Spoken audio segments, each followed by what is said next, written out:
This episode of Talkin' About Rock is sponsored by Unleashed Music.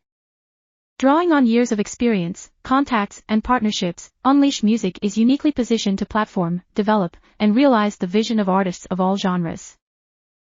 Achieve your goals by partnering with Unleashed Music and take advantage of their decades of experience to help you create and execute your marketing campaign. Visit unleashedmusic.com for more info. On this episode of Talking About Rock, Rozzik.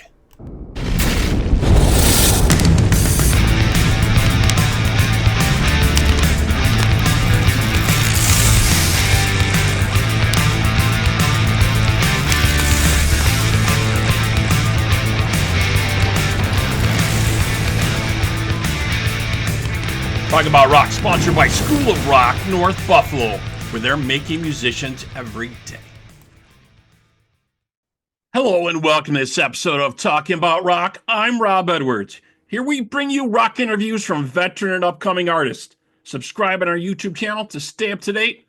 Follow us on our social media and our website, talkingaboutrock.com. Today's guest is a theatrical rock artist. He emerged in 2016 to show the world that rock is still very much alive. He just released the new single and music video for The Dollar. Let's welcome back the bastard child in New York City, Rozzik. Man, that's an intro. How are you doing, Cor? I'm okay, dude. I'm just dealing with the trials and tribulations of life and the industry and the struggle of algorithms and politics. Tell me about it. I hear that. Yeah, so much is going on right now. It's definitely a trying time for myself, Rozzik. Yeah, definitely. It's been a while since we chatted. I think since I seen you at your last show, it's been a while, man. So catch us up. You put some new stuff together here, and I think you were working with a new engineer here, also for the new album, also, right? Or the new song. Yeah, this has been a relationship that has been kind of ever growing. It's been like kind of building over time, and that's the production team at SoundMind Studios, most specifically Dan Mulch, who is a Grammy nominated engineer, most known for his recent work with Ghost, and Avenged Sevenfold and Gojira. So he's worked with a lot of modern metal heavy hitters. And I started working with Dan about a year ago. We were going to do a remix on an old song, which we did, but we never put it out just because as time went on, there was just, it's so difficult when you're an independent artist, especially coming out of COVID. It's funny. I do a lot of smoke and mirrors on stage, but I don't do a lot of smoke and mirrors in my interviews. I'm usually pretty brutally honest, and I hope that makes people want to actually watch the interviews. I've never been quiet about the struggles that Rozzik has had. I think Rozzik, coming out of the New York City scene, we did a lot of cool stuff that some of our peers didn't. And I suppose I can, pat myself on the back for all that and stuff. But as far as making it to the big time, as they might say, it's been a lot of ups and downs. And coming out of COVID, we came out of our record deal with Cleopatra. There was a lot of promise there that never really followed through, and we were kind of in limbo. And then we got very fortunate to get on the Ace Frehley train, and we were consistently touring with Ace for about a year and a half. And it was the greatest experience and the greatest opportunity we ever had. We got to live like rock stars and play theaters and casinos every month. And I would show up backstage, and there would be my mineral water and my gummy bears, so I knew I had arrived. And no brown M&Ms on your ride or nothing like that. Nah, we had peanut M&Ms, but we didn't specify any colors or anything like that. So we got to really live that whole rock star lifestyle, and it was great, and through that there was a lot of unfortunate lineup changes where sometimes personalities didn't mesh. I had some health issues that came up.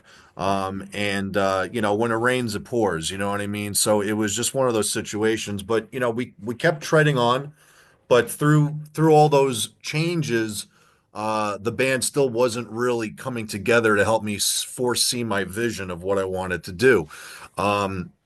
So coming out of the Ace gig, a couple of months ago, I kind of realized that the band was becoming complacent.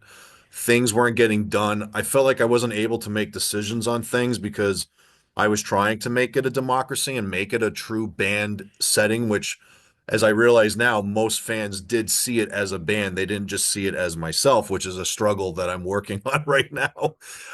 Which I understand it. People get emotionally attached to people that they see on a consistent basis, especially we've always been a very hands-on band. So we were always very, personal with the fans. So I can understand fans taking a liking to some of the band members. And why wouldn't they? All the guys in the band were great. Everybody I worked with, for the most part, we always did get along. But just because you get along as brothers or on the road doesn't necessarily mean that segues into getting things done, whether it's finishing songs or promoting or, Right. especially as an independent band, you need investments, whether it comes from an outside source or an inside source. So there was a lot of these other factors that had reached the head where, um, over the summer, I realized that it was time for a change. And I essentially, you could use the word fired, you could use peacefully dismissed, whatever you want to use it. But I basically told my band as it was that I wasn't going to be doing this anymore with them, that I wasn't happy. And being that I had a unique opportunity to work with Dan and his production team, I just thought I needed to go in a different direction. So that's basically what I did. And it's been very exciting. But it's not easy because again, a lot of fans have become emotionally attached to what they may have foreseen the Rozzik band to be. And now that is obviously changing. So there's been a little bit of critique from some of the fans, but I'm hoping in time they'll see that Korosik will live on and that it'll be for the best in time. Yeah, So definitely. And you've definitely been moving forward here. The new video looks really cool. And I guess you shot this in an abandoned bank, which is really cool. Tell us a little bit about that. That sounds awesome.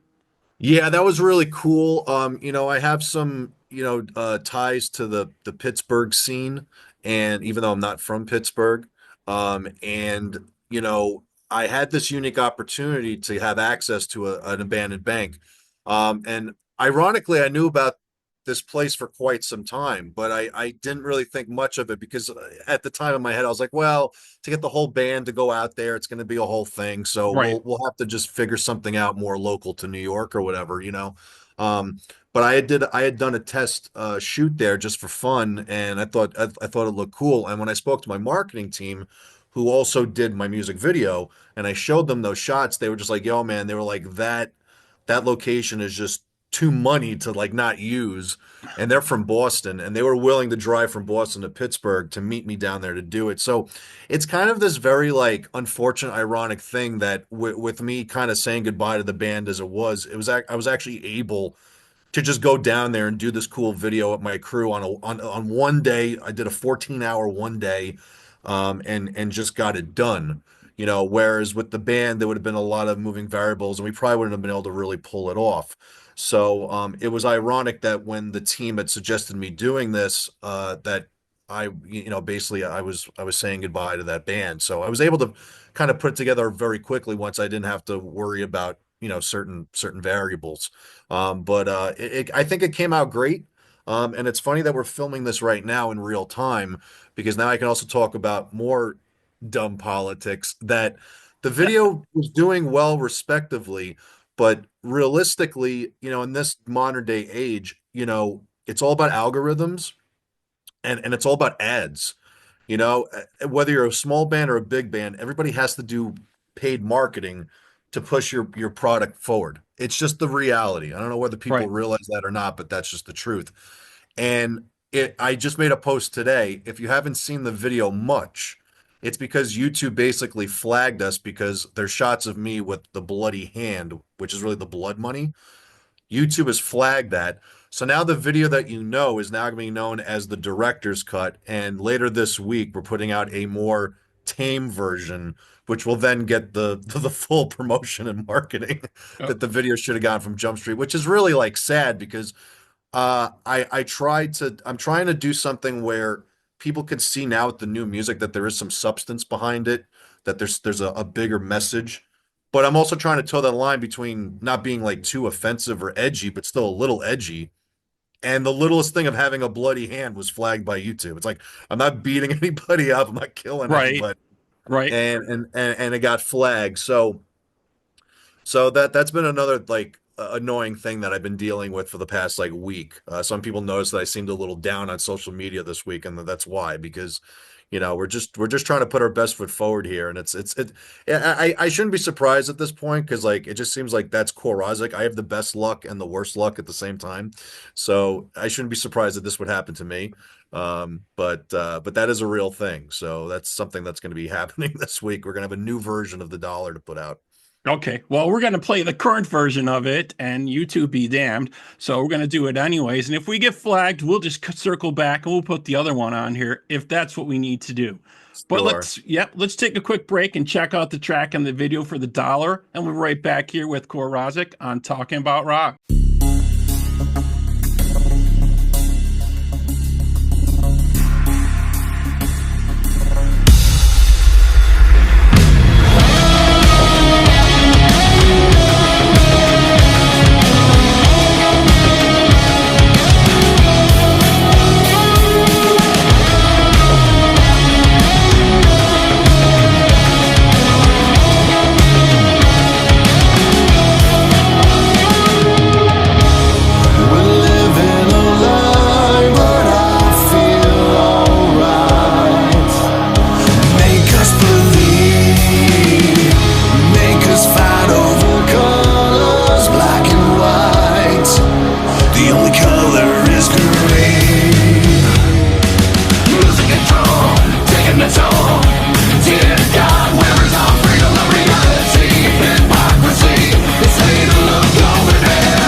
Okay, we're back here on Talking About Rock. Just checked out the video for the dollar. Very cool. We hope we get the Yeah. new one also from you eventually. So I was doing some more reading a little bit on you. So you got this new concept you're working on here called the Dead Society. Can you tell our audience a little bit about what that's about? Yeah, the Dead Society, it's really been a concept that's been many years in the making. I mean, initially it should have had come out during COVID, and I think it would have resonated very well during COVID as well. But just due to many factors, we never got this for it to see the light of day. But now it's finally seeing going into next year, it's finally going to be released. Basically, the Dead Society is the next concept era or concept album for Core Rozzik. The first record was Vengeance Overdrive, and that was a concept record in its own right. And that was just based around Core Rozzik being the outcast from New York City and wanting to be famous and willing to do whatever he could to get fame and fortune and take down his enemies. In this one, it's a little bit more different. It's a more futuristic dystopian world where the Dead Society live in this little place called Rock Hell, and it's basically a sliver of what once was New York City. And there's this opposition government that's trying to shut them down, who are basically anti-music, anti-expression, anti-sexuality, anti-everything. And Core is basically begrudgingly put in this position as basically their leader, anti-hero savior, to try to overthrow the government and live the way they want to live. And he's going forward with it, but he's still very much conflicted because all he ever really wanted to be was just to be a rock star. He didn't want to necessarily be a political figure. So it's this really interesting hodgepodge of like social issues and political issues and division and censorship and expression. It's also a good deep look at, you know, adulthood and growing up and how all of a sudden we have certain responsibilities and that kind of takes away from what we really wanted to do as kids, what our dreams were. So I feel like this record, as theatrical as it is, because that's just how I like to do things, I think it's going to be a much more relatable record. And I think it's going to have a lot more weight to it than the first record. I don't know if that's going to make Cora a more likable character, but I think he'll be a little bit more human in pockets, if that makes sense. Yeah, I really love the concept idea you got going on behind it. And we know it's a politically charged environment right now, definitely, right? Yeah, So many different things going on in the world, in music ever changing, you know what I mean? Definitely we I think we've just touched the surface of what's going to change politically, sure. which is going to be coming up. But I really like the thoughts on that. Any thoughts maybe of doing some type of comic book or some type of other verbiage around it or anything like that? Maybe the Yeah, it's storyline funny. or Yeah, it's funny you mentioned that. A lot of people have brought that up from time to time. I mean, it's not something that I don't think it's something that I would personally spearhead. But I suppose if I came in contact with the right person that wanted to do something like that, I wouldn't be opposed to it. I was never a big comic book kid, personally. Um, but there's a lot of metalheads that do like comics, and I've seen a lot of other bands do comics, so why not? I think the thing I really want to do is make an action figure. right, That's right? on my bucket list. I'd love Yeah. to do like an OG Mistress core, like from the Mistress video with that trench coat and the lead pipe and the white face paint. I feel like that'd be kind of cool. Come with little accessories. I think that would be kind of gnarly to do. So I would definitely be down for an action figure more than anything. Yeah, very, very cool. Awesome, awesome. So I was also seeing you guys got some shows coming up again with Ace. Looks like Yes. you're going to be December 27th in Westland, Michigan. I think it shows here that you guys are going to be playing. Yeah, it's not exactly Detroit Rock City, but it's more or less Detroit, right? I mean, it's northern Detroit, if you will. And we played the Token Lounge multiple times throughout the years with Nita Strauss and with Liliac and just recently with Plush. So it's cool to finally go back there with Ace. We haven't done any shows with Ace in a while. Again, I've been very transparent. It's been a frustrating thing. I've been very verbal about it. Ace did get a brand new booking agent a couple months back, and the way they do business is Yeah, very he different. he changed his whole team around. So when we talked to Steve Brown a while back, Yeah. they kind of changed the whole team around on what they wanted to do for the new album and kind of almost reinvent this everything behind it a little bit. It did really well for him. But yeah, there's been a lot of changes in his camp. Yeah, there was a lot of change behind the scene, and we were kind of unceremoniously let go. It wasn't even like a spoken thing. It was just kind of like, no, they have a new agent. They're gonna have him out with, Vixen and everybody else or whatever, and that's it basically. So Now we're at this point where if we're going to do a show at Ace, we have to it has to be the right situation, and there's still a string to pull here and there, but unfortunately, we're really not going to be out every weekend like we used to be with Ace. And that's been disappointing for us. It's been disappointing to the fans. And I've said very seriously, half jokingly to fans, I've been tagging his booking agent, like, go ahead, have at it, because they won't talk to me. Yeah, Go talk to, go hit a BTE and request Cole Rozzik with Ace. Maybe eventually they'll give in. But it's a 50-50 thing with the Ace thing. It's made me a better performer. It put more eyes on us post pandemic, which was great. It's gotten us to where we are and I am today. No regrets. One of the greatest times of my life. But at the same time, we also do need to, which is scary and it's hard. We do need to move on. We need to find a newer audience, a different demographic, and make our own way. So, I'm hoping to do more shows with Ace, but at the same time, I know we need to do something else too. And that's the big obstacle right now, is kind of finding a new crowd, a new gig, so to speak.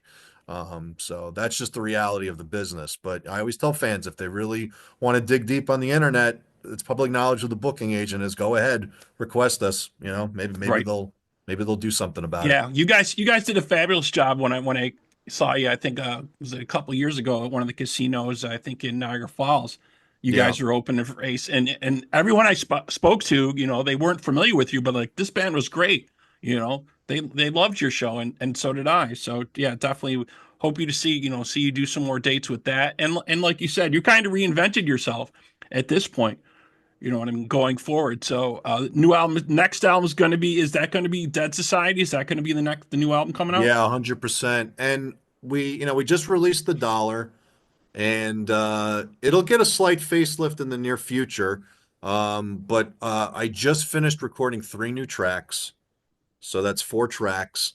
And hopefully we're going to record a few more early next year, fingers crossed. And so hopefully somewhere along those lines, you'll see us back on the big stage with somebody, and hopefully some sort of a deal will be made, and then we can put out the LP. So next year is kind of a very exciting, interesting question mark. Right. I can't say too much, and I don't know too much, but I'm very hopeful that good things will happen. But I know that right now it's kind of like this weird period. We kind of fell from grace off the Ace gig. I said goodbye to my band as it was. Ironically, in the midst of doing that, I was actually able to put a lot of things in motion and go forward with recording stuff a lot quicker and getting the video done. Um, a lot of fans have expressed positive reactions to it, but I think some fans are a little confused just because they've been so used to seeing me with a band behind me or specific faces behind me. Right. So that's been a kind of a little of a challenging thing. Um, but again, I chose the dollar as the first song out just to stress that this is a new era because the song is so much different than Right. anything we've done before. And it's even more different because there is no band there. But I will tell the fans some of the next songs that will eventually come out, I'm sure you're going to view as classic Korozik that you knew and loved. You're not going to be disappointed. And I'm sure some of those videos will feature at that time eventually what the new band is going to be and look like. So it's not all like me, but at the end of the day, I am Korozik, and I just hope people understand that through all of this, I mean, I was the brainchild of this project. So, even though I respect whoever's been in the band before or whatever, I'm hoping fans will understand that, like, this is my lifeline. This is my life's work. And yeah, it's unfortunate when sometimes band members change. And believe me, like it wasn't an easy decision. I mean, some of those people I've worked with for years, but I just felt it was time to make that change. And sometimes change is not pretty. It's not Right. fun. Sometimes it makes you a bad guy. And even for me right now, as much as a lot of great things are happening, I don't think I'm going to see the instant gratification or validation or justification for that change overnight. It's going to take some time for the product to get out there, for fans to get reacclimated. And I think ultimately it's really going to come down to Korozik coming back out with the new band, strong and bigger than better than ever. And then people going, okay, this is great. Okay, cool. So it is an interesting time right now.